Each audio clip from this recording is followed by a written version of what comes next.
Makakamit mo ang tagumpay kung hindi mo minamadali ang proseso. Habaan mo naman ang pasensya mo. Halos lahat ng tao gusto agad-agad makukuha nila ang kanilang inaasam-asam. Ayaw nilang maghintay. Madali lang silang mabagot. Pero hindi ganun ang realidad.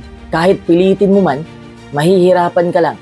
Kasi nga, hindi ganun ang realidad. Kung palagi ka lang nag-i-expect na darating ka agad ang hinihintay mo, tapos hindi dumating sa ina-expect mong petsa, ano ang mangyayari? Reklamo. Palagi kang nagre-reklamo. Sinisisi mo na ang sitwasyon. Galit na galit ka. At hindi mo maiintindihan kung bakit palpak ang buhay mo. Sa totoo lang, kung gagawin mo lang ang lahat ng makakaya mo, plus habaan mo lang ang iyong pasensya, yun bang hindi ka nagmamadali, mapapasayo rin ang gusto mo. Kung umaayaw ka na dahil lang natatagalan ka o nababagot ka na sa kakahintay ng tagumpay, parang pinutol mo na rin ang tulay. Ang tulay na dinadaanan mo patungo sa iyong tagumpay. Bago po natin ipagpatuloy yung topic natin, shoutout muna kay Orlando Samson. Maraming salamat sa panonood mo at natutuwa rin ako na may napupulot kang aral sa channel na ito. Shoutout din kay Albert George. Maraming salamat sa pag-appreciate mo sa mga videos na ginawa ko. Shoutout din kay Gary Abalon. Maraming salamat sa lagi mong panonood. Ipagpatuloy na natin ang video.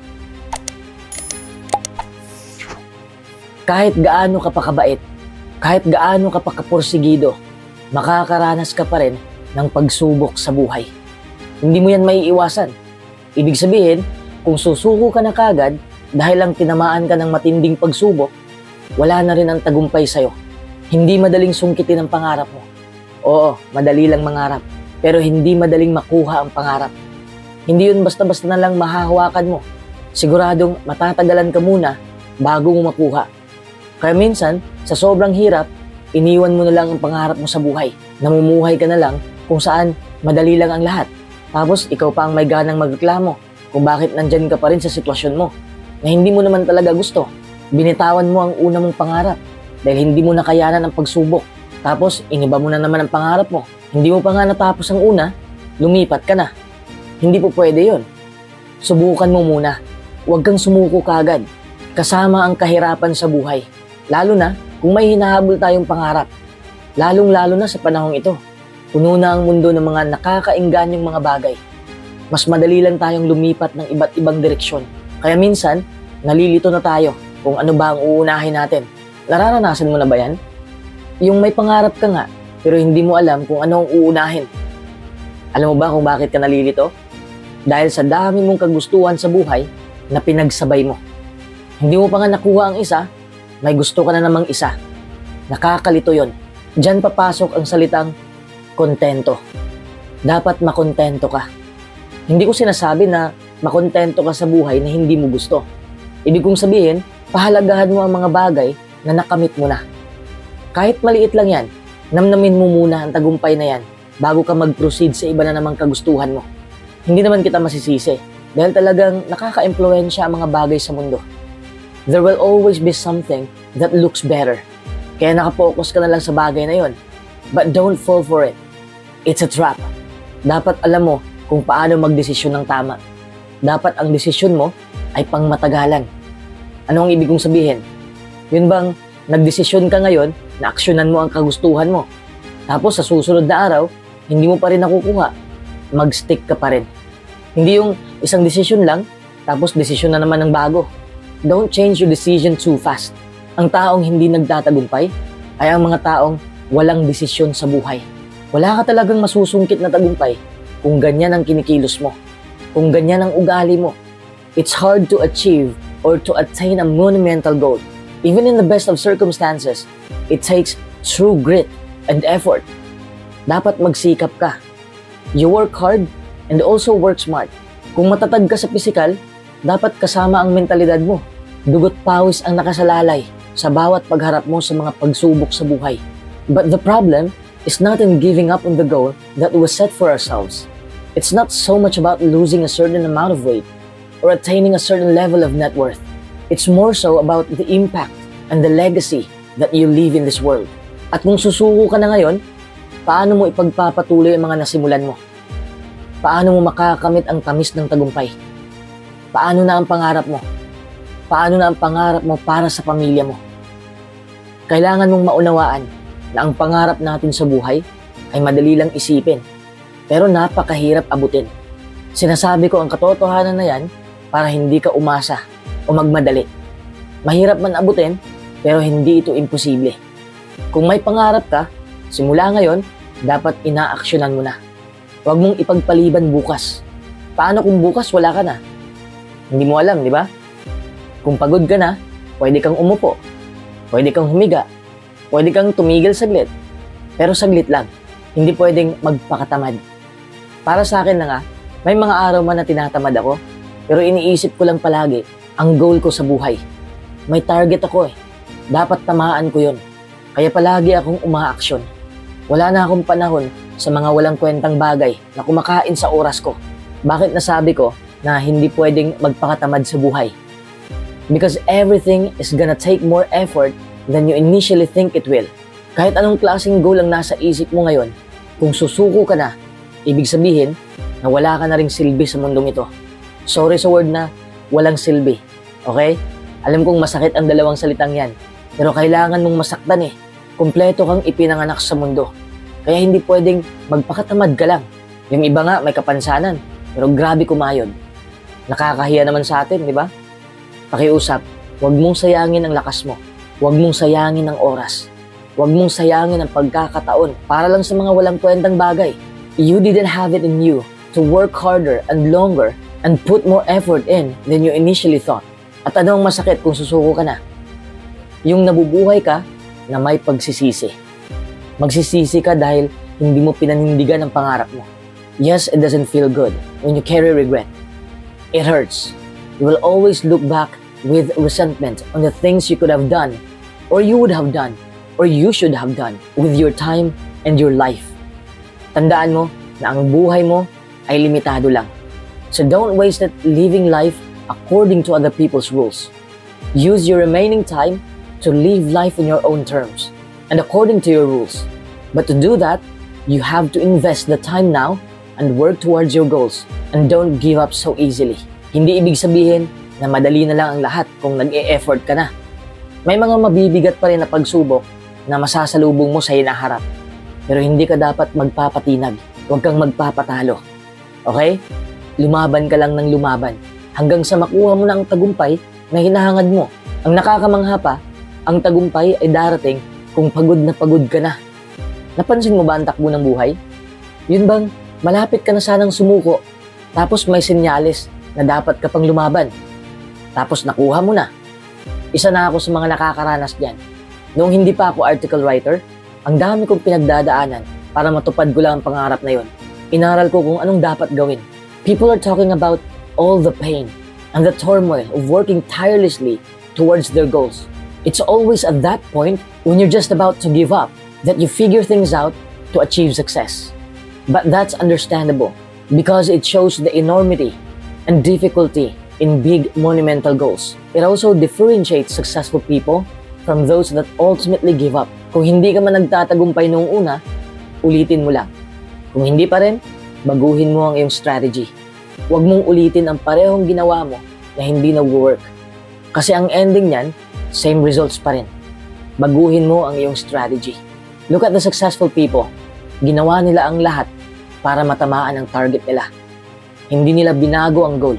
Binago nila ang kanilang plano ng pag-atake. If you see that one thing is not getting you there fast enough, change things up and take a different approach. Kahit ilang plano pa ang susubukin mo, basta't huwag mo lang hayaan na mapalayo ka sa goal mo. Alam kong masipag ka. Alam kong may pangarap ka. Alam kong gusto mo yung makamit. Kaya nga sinasabi ko to sa'yo para huwag kang panghinaan ng loob. Sa totoo lang, kung nafu-frustrate ka na sa buhay mo ngayon, kung gusto mo nang sumuko, ito na ang tamang senyales na papalapit ka na. Gaya rin yan ng pag umakyat ka ng bundok. Habang papalapit ka na sa tuktok, hihilahin ka palalo ng gravity. Ganyan rin ang mangyayari kung papalapit ka na sa tagumpay. Mabibigatan ka palalo. Ulitin ko, kung nafu-frustrate ka na, that likely indicates that you are far closer than you think. Aminin na natin, madalas tayong napipikon sa sitwasyon natin. Akala natin walang nangyayari sa effort natin. Pero mali pala tayo. Take a moment to step back and assess where you're at and find the things you can appreciate about what you have already accomplished and reinvigorate yourself to move forward with a renewed sense of spirit. Buksan mo ang iyong isipan. Imaginein mo na papalapit na ang pangarap mo sa'yo. Oo, madali lang sumuko. Kapag gumagawa tayo ng malaking goal, kasama na dyan ang pagod. Kung gusto mo nang sumuko, ito na ang tamang pagkakataon na ilabas mo na ang nakatago mong lakas. Gamitin mo ang lakas mental. Use your mind to envision a bigger and brighter future that's awaiting you. Really, close your eyes. I'm not kidding you. Close your eyes and go into a lucid state of envisioning a crazy future-based reality for yourself that's so outlandish and ridiculous that it inspires you to keep pushing forward. Iwanan mo na ang negatibo mong ugali. Yan ang umahadlang sa daan mo. Alam kong nakasanayan mo na yan, pero kailangan mong baguhin ang pag-iisip mo. Years and decades worth of habitual behavior feels comfortable because it really is. And we always want to default back to it. Bakit ba kasi naa-addict ka na sa comfort zone mo? Pwede ka namang mag-explore. Hindi mo ba gustong matuto ng panibagong bagay? Gusto mo bang yan lang ang umaanino sa buhay mo? Kung negatibo kang mag-isip, kung palagi na lang ganyan, wala kang mararating sa buhay. Huwag ka nang umasa na magtagumpay dahil wala pa akong nakikitang tao na nagtatagumpay na puro negatibo na lang nasa loob ng kanyang ulo. Wala pang tao na ganun. Get rid of those toxic habits. Sipain mo yan papalayo. Hubarin mo na ang luma mong balat. Mahirap man paalisan ang toxic mong iniisip, pero kayanin mo. Okay? If you want to achieve your goal as badly as you want to breathe, then I promise you that you will find a way. Disiplina na lang ang kulang mo. Kung wala kang disiplina, mas mahihirapan ka. Lalo na kung malaki ang pangarap mo sa buhay. Maraming tao na ang sumuko sa laban nila. Nawawalan na sila ng gana. Alam mo ba kung bakit? Dahil wala silang disiplina sa sarili. If you don't have discipline, you cannot achieve anything worthwhile. Discipline is the bridge between goals and accomplishments. Yan lang naman.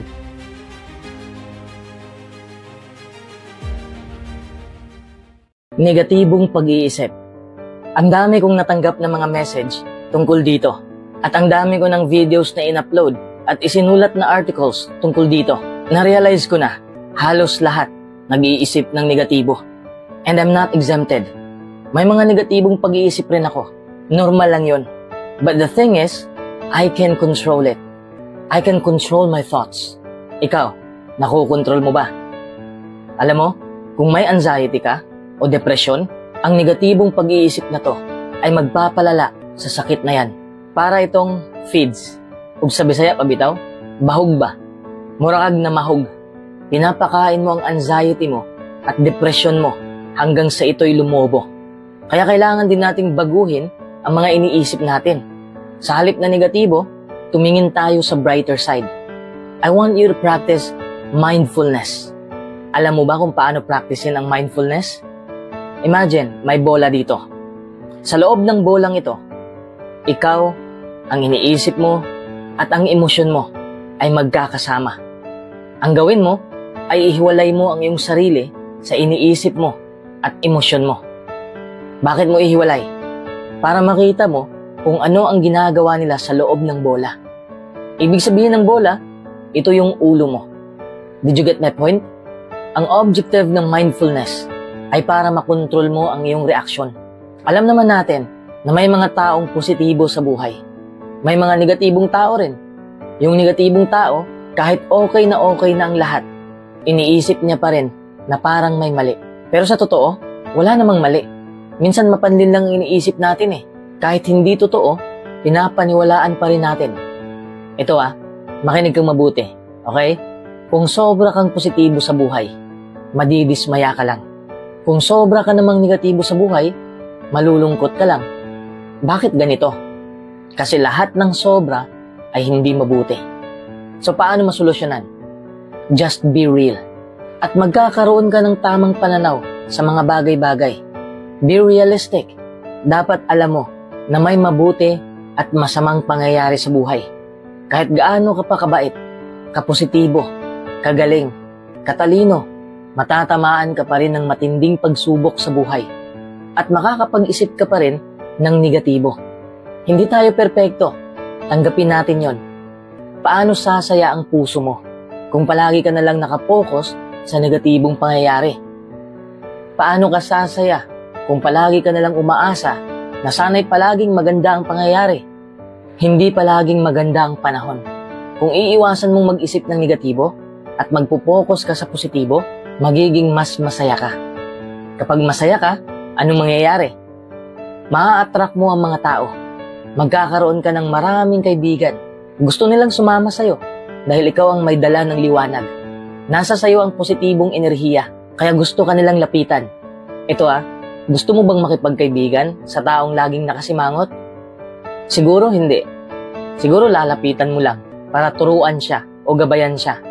Kapag nakasimangot ang isang tao, negatibong enerhiya ang dala nun.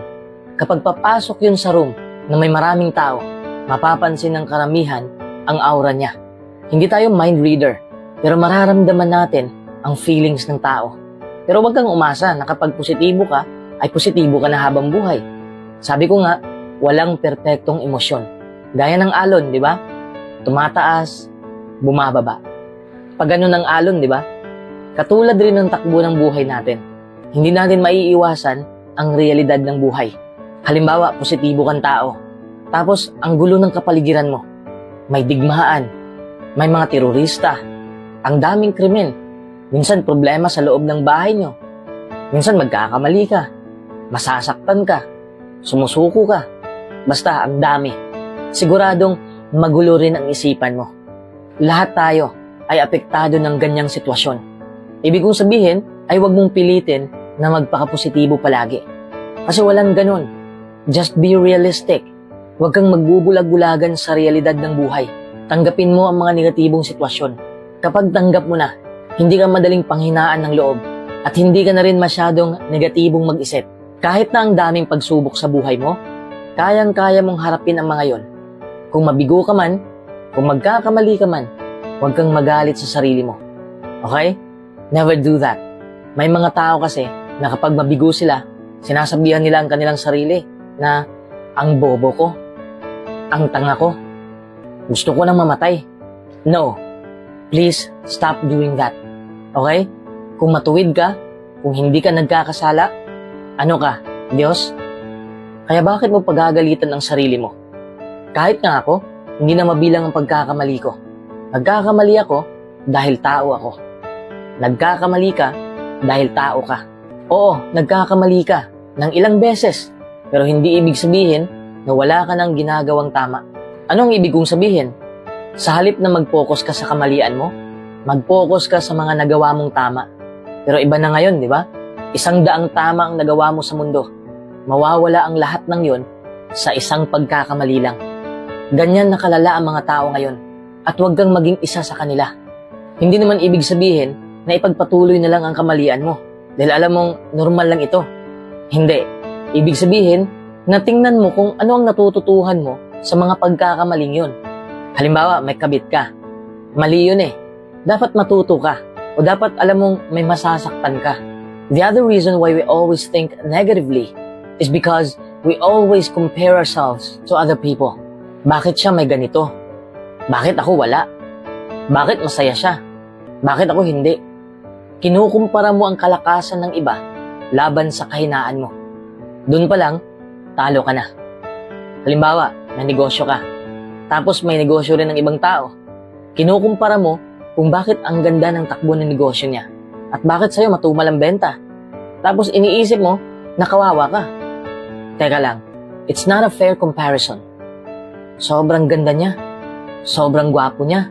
Tapos tiningnan mo ang iyong sarili. Ang pangit ko pala. It's really not fair. Dahil sa kakaisip mo ng negatibo tungkol sa sarili mo, ikaw lang din ang nasasaktan. Ito ang may papayo ko sa'yo. Be aware of when you start comparing yourself to others. Kung papasok na sa isip mo ang pagkukumpara, ibahin mo kaagad ang iniisip mo. Isipin mo ang mga bagay na nasa sayo na. Mga bagay na gustong gusto mo. Isipin mo kung anong pinakagusto mo sa sarili mo. Mawawala ang negatibong pag-iisip kung makukontrol mo ang takbo ng isipan mo. Kapag kontrolado mo na ang isipan mo, giginhawa ka, magiging mapayapa ang iyong isipan. Speaking of payapa, makipagpayapaan ka rin sa ibang tao, lalo na sa iyong pamilya. Hindi payapa ang ating kaisipan kung may kinikimkim tayong galit at puot sa ibang tao.